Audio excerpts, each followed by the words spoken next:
Be me. Complete normie, never done much shooting, done some martial arts, was not actually prepped for when the merge came. Gaff, I have enough shit to take a few orc scalps and knife ears.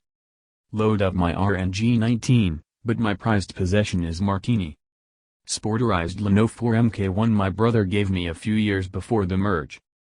Bought a mag belt and stripper clips just to feed this beast. Personally watch it punch holes through a 1-foot hickory log at 100 yards. Orcs get laughably splitty by comparison, especially when I engage the power of ladder sights. Give GF my R because I never managed to convince her to get her own before SHTF, teach her how to use it. We roam north and hook up with some of my brothers and their wives. Before long we have a mobile column rating left right and center literally for giggles. One bro is Catholic, get him to bless all our funds. Notably improves performance against greenskins and knifers, dwarfs are based and we actually recruit a couple to help with auto maintenance.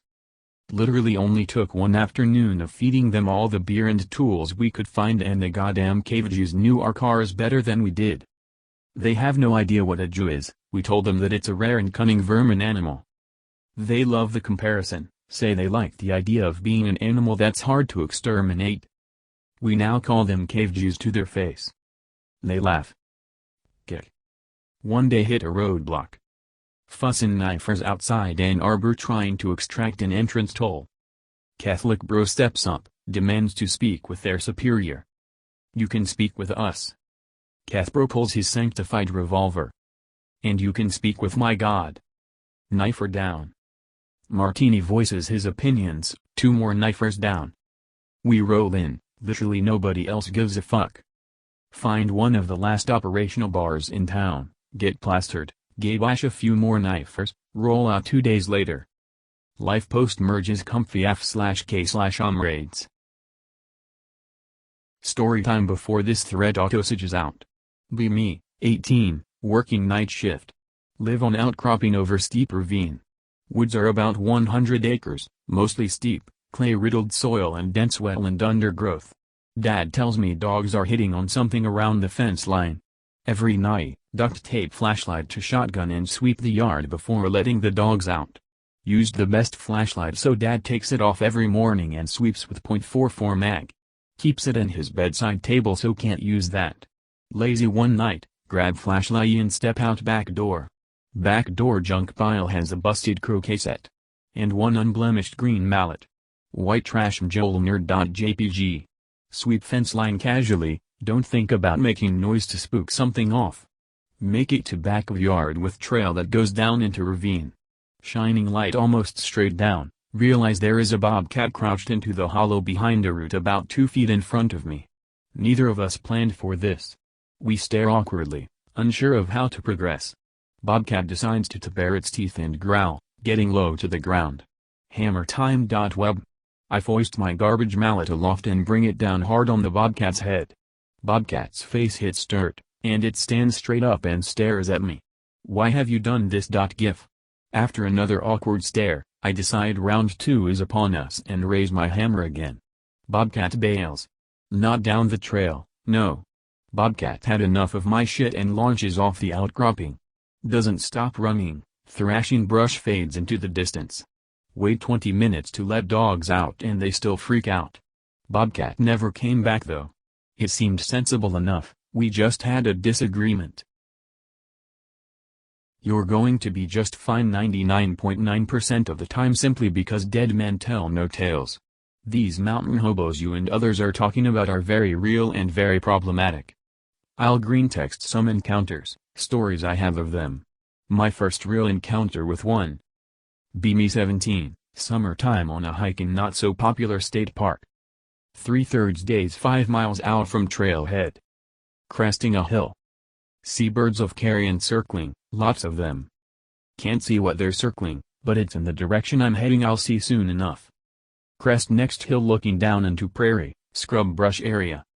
Pull binos out. It's a body. Look again. It's a motherfucking body. Heart going like fucking crazy at this point.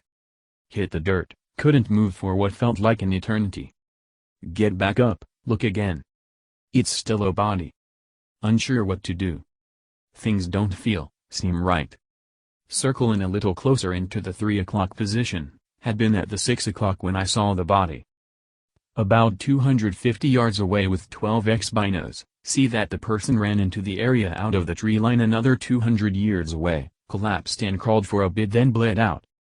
Decided that whoever killed them was between me and the trailhead and that I wasn't going in that direction.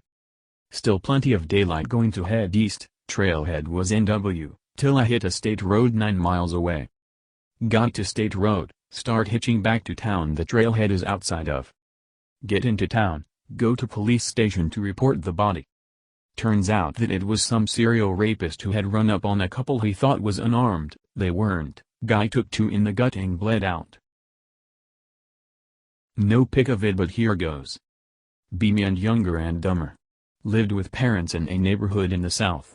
Take father's gun out and shoot in backyard when no one is home. Had to get a new license plate. Ask lady at DMV what I'm supposed to do with the old one. I'd shoot it in your backyard. Idea. Set it up in backyard and wait for folks to leave. No backstop but shooting down at an angle so rounds will go into the soft sandy soil. 9mm FMJ is putting in a sweet group. Notice after a few rounds that the bullets are bouncing off of the ground. Panic. There are houses right behind where I'm shooting. Check the fence, there are holes. Panic reaches extreme levels. Begin making deals with God. Drive around the neighborhood expecting to see ambulances. Father will kill me or evict me if he finds out. Try and fix yard and plug holes in fence. 2 years later. Nothing happened and carpenter bees have eaten random holes in the fence. Never shoot without a proper backstop again. TLDR, never shoot without a backstop. Be me. Taking the bus home from work, ho hum. QT 3.14 catgirl sitting next to me. Gets off at the same stop as me. Eyeing the cheese and salami I'm munching on. Yup, definitely a cat. Idea enters my head. Turn to her. PS. Pic related. Damn near piss myself. Take off at a dead sprint. Manage to escape. Or so I thought. Get home and someone knocks on the door. It's her. She pushes past me, goes into my kitchen, opens the fridge and starts gorging herself on lunch meat. Falls asleep on my fucking bed when she's done. It's been 3 days. She won't leave, just demands I buy more lunch meat periodically. She almost broke my arm when I tried to make her. What do I do? Be me. Live in rural Canada. Be shooting pic related. Practicing making hits at 50 meters and switching to 100 meters, then reloading. Going through 8 mags at a time before resetting, not full mags, not even 5 rounds loaded in each. Just for good practice reloading and switching targets and distance. Family with noticeably autistic son comes in. None of them have ear pro. I stop shooting while they get set up since they walk into a hot range with no ear protection and I thought maybe they just haven't got it out yet. They take out a little cooey and proceed to shoot 1 round every 30 seconds without putting on ear pro at a target 10 meters away. They aren't even hitting it but they're definitely shooting. I waited to make sure. Lol. Ask them if they mind if I shoot now. Oh no problem, go right ahead. Start shooting again because it's a fucking range and it's not a ceasefire. They're all covering their ears, there isn't a break or anything, it's no louder than any other X-39 gun. They look pissed but say nothing as I run my drill over and over. They set up a fucking lunch on the table next to me. Chewing angrily and eating their sandwiches. They leave. Why did they seem to think that at a range no one shoots and that it's a good idea to eat in the fucking bay? Was more weird than fuddy I guess. Then again FUD seem to be hit and miss for ear pro in my experience when they hardly shoot at all. Range story thread. Be me at range. Pull out my PDP. Man takes spot next to me and pulls out Glock. I laugh. He gets mad and asks why I'm laughing. Tell him I can't believe people still use Glock. Then I take 3 shots with my PDP and hit my target 200 yards away with all shots. He tells me Glocks are the best. I say oh yeah? Here take a shot with this. He fires at my target but it doesn't hit.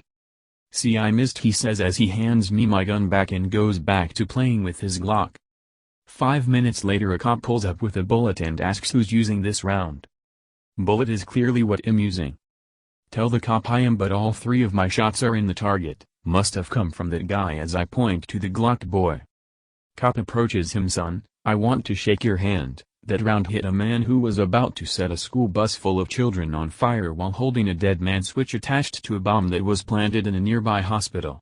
The bullet went through the man's heart, bounced off the bus and cut his thumb clean off, leaving it attached to the detonator. The man looks at me and I just smile. That's PDP for yeah, I say.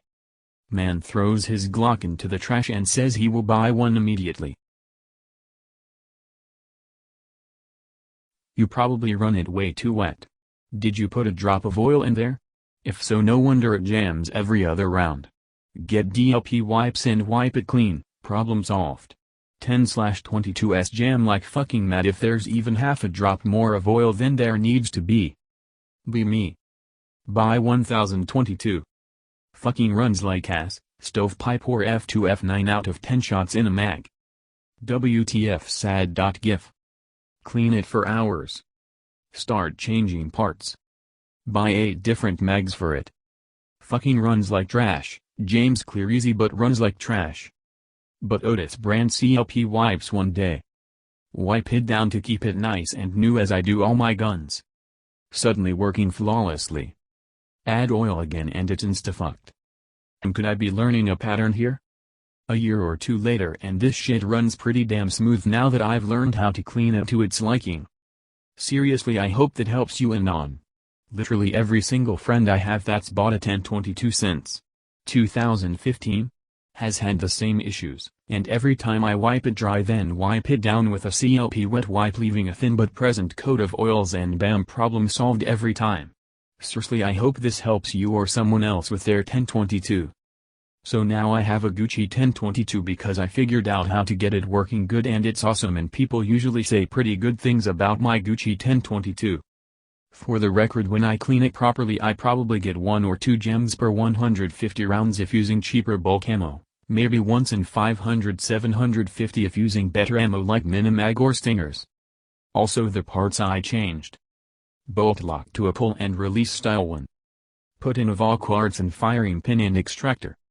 While the vol quartz or something pretty close, whatever the name is probably better, it literally made no difference in fixing my issues, and I'm sure the stock ones would have worked just fine too, had I figured out how to properly maintenance this firearm sooner. And the bolt release shouldn't affect its shooting ability at all. Share your FUD gun store stories. I'll start. Be me, a firearm collector in California. Fuck me, I know.